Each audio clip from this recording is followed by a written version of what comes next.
Have you ever felt ready in your mind, but your body just didn't respond the way it used to? Maybe it takes longer. Maybe it feels weaker. Maybe you blame age. But what if that's not the real reason? I'm a board-certified urologist, and I've worked with thousands of men over 50 who thought this was just aging. It wasn't. There's a simple 30-second shift most men never learn. Tell me where you're watching from. And if this matters to you, consider subscribing because timing changes everything. But here's what most men don't realize. When performance becomes unpredictable after 50, it's usually not because you've lost it. It's because your body is stuck in the wrong mode at the wrong time. I see this constantly in my practice. A man tells me, "Doctor, my testosterone is normal. I still have desire. So why doesn't my body respond the same way?" And the answer is almost always the same.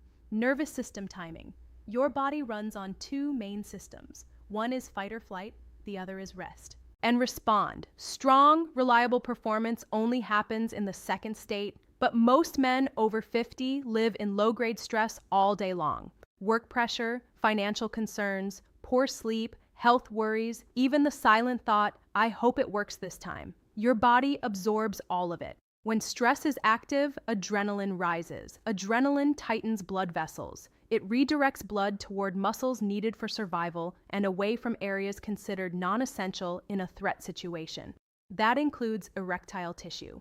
So, even if your hormones are decent and your desire is strong, adrenaline alone can weaken your response. This is why the 30-second on reset works. Before intimacy, or even before you test yourself, pause, sit upright, inhale slowly through your nose for 4 seconds, hold for 4 seconds, then exhale slowly through your mouth for 6 seconds. Repeat 5 times. That's it, 30 seconds. The long, slow exhale activates the vagus nerve, which shifts you into parasympathetic mode, the rest, and respond state. In this state, blood vessels relax, pelvic arteries widen, nitric oxide increases, your heart rate steadies, blood flow improves naturally. I've watched men experience immediate improvement just from this shift alone. Not because it's magic, but because it removes the brake. Your stress response has been pressing without you realizing it. Here's something important. Your body listens to your thoughts. Even mild performance anxiety can create tiny spikes of adrenaline. You may not feel panicked, but your physiology changes instantly. The 30-second on reset interrupts that loop. It sends a clear signal to your brain, "We are safe," and safety allows blood flow. Now, does this fix everything? No. If circulation has been declining for years, breathing alone won't rebuild arteries. But it proves something powerful. Your body still responds when the conditions are right, and that realization changes the conversation completely. Because once you understand that the issue isn't simply age, it's activation. You stop blaming yourself. You start adjusting the system instead. But calming the nervous system is only the first layer. If the blood vessels themselves are stiff or inflamed, the reset won't reach its full potential. And that's the next piece most men never think to examine. But here's what most men don't realize. If the nervous system is the switch, circulation is the wiring.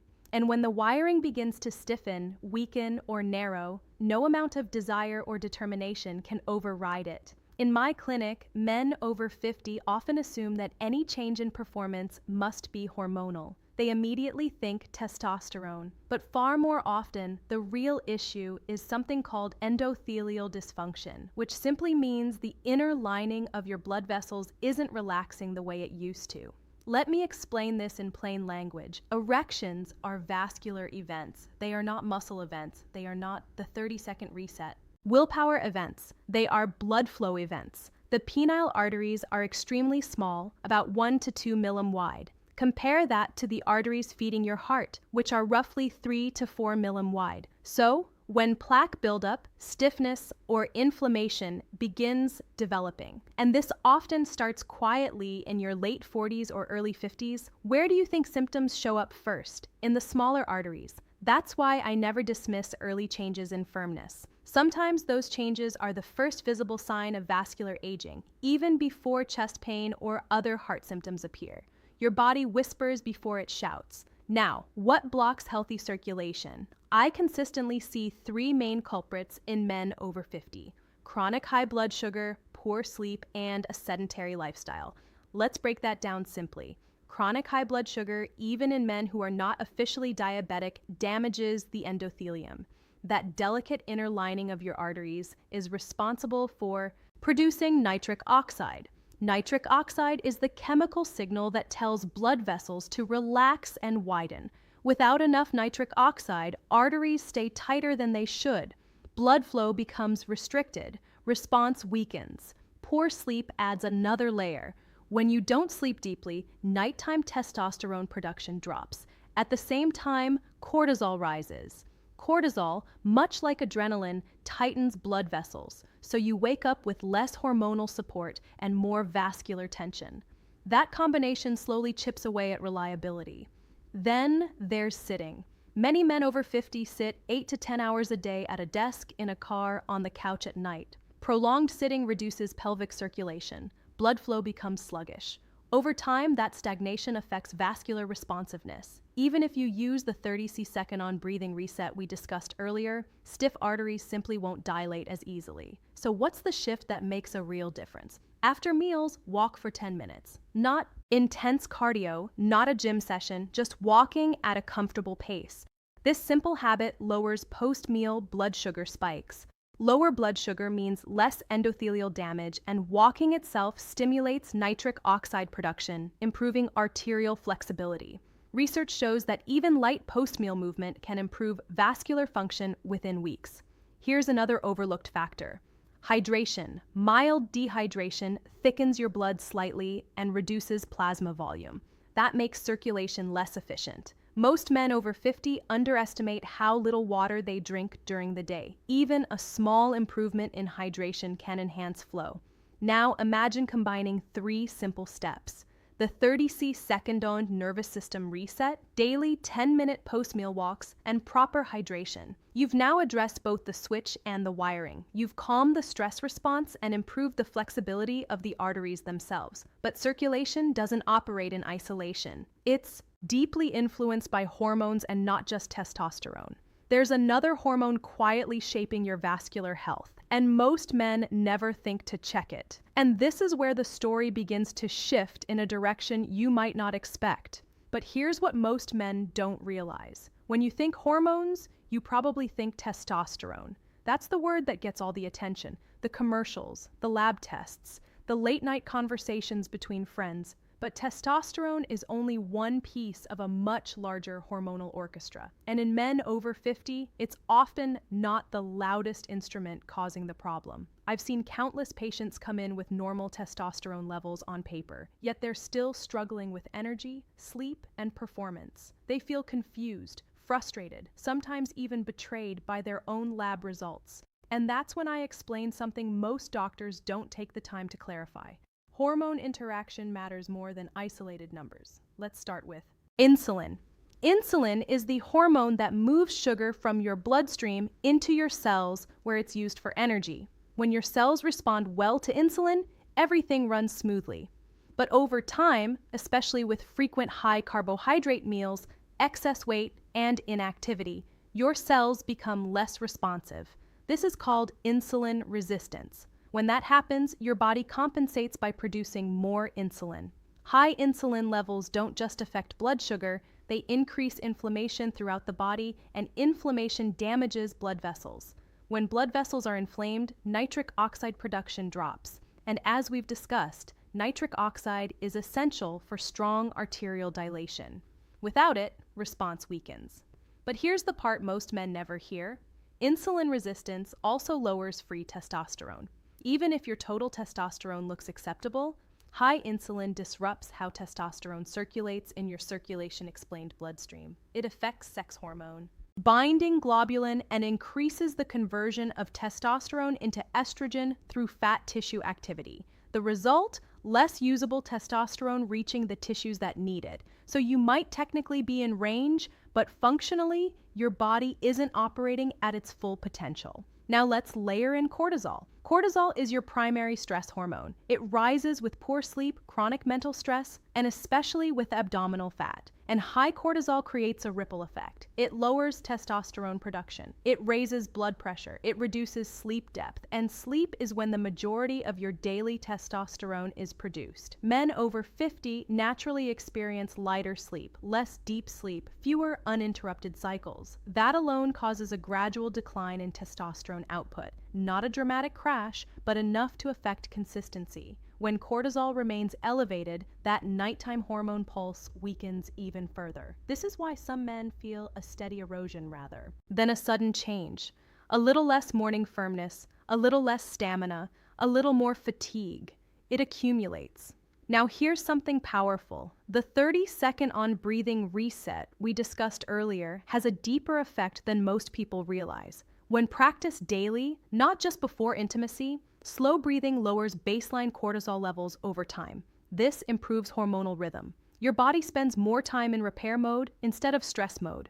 But breathing alone isn't enough if we ignore belly fat. Visceral fat, the fat around your abdominal organs, is hormonally active. It converts testosterone into estrogen gradually through a process called aromatization. This doesn't happen overnight, but year after year, it shifts the hormonal balance. Less testosterone, more estrogen influence, more insulin resistance, more inflammation. It becomes a cycle. The solution isn't extreme dieting or punishing workouts. It's strength training twice per week, not bodybuilding, not heavy max lifts, just basic compound movements like squats, push-ups, and rows. When you build muscle, you improve insulin sensitivity. When insulin sensitivity improves, inflammation decreases. When inflammation decreases, nitric oxide production rises. And when nitric oxide rises, vascular response improves.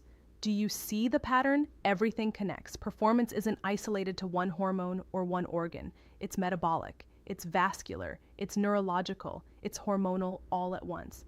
And here's the quiet truth I tell my patients. You can optimize testosterone, improve insulin sensitivity, and lower cortisol, but if your sleep remains broken, progress will stall. Sleep is the foundation that stabilizes every hormone we've discussed. And this is the silent factor most men over 50 underestimate. The nighttime disruption quietly undoing their daytime efforts. But here's what most men overlook at night. Sleep is not passive. It's not just turning off. It is active repair.